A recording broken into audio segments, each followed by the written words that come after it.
ভারত পাকিস্তান সংঘাতে বিভিন্ন সীমান্তে সতর্ক টহল জোরদার করেছে বাংলাদেশ।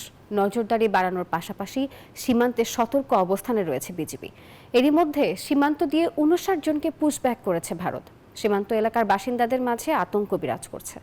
প্রতিনিধিদের পাঠানো তথ্য ছবি নিয়ে ডেস্ক রিপোর্টে দেখুন বিস্তারিত। ভারত পাকিস্তান সংঘাতে ওপারের শঙ্কার মেঘ ছড়িয়ে পড়েছে এপারের আকাশেও। নিরাপত্তা টহল জোরদারের নির্দেশনা দিয়েছে আইনশৃঙ্খলা বাহিনী। সীমান্তে কড়া সতর্ক অবস্থানে রয়েছে বিজিবিও।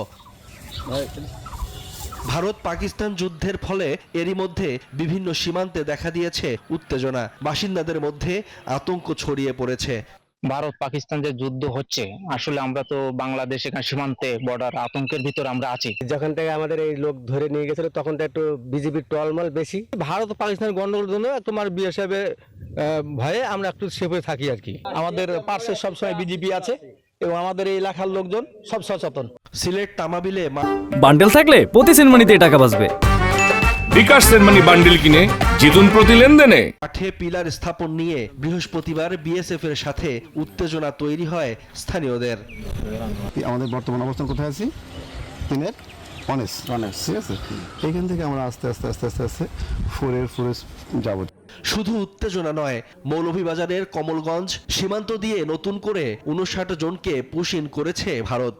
এর মধ্যে কমলগঞ্জে ১৫ ও বড়লেখায় ৪৪ জন। এছাড়া বিভিন্ন সীমান্ত দিয়ে প্রবেশের সময় গেল কয়েকদিনে কয়েকশো নাগরিককে আটক করেছে BGB.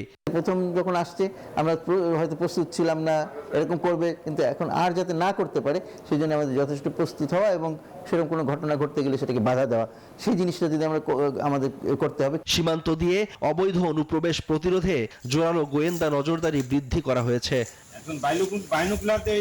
Shoaib Shamim, desk report, news 24।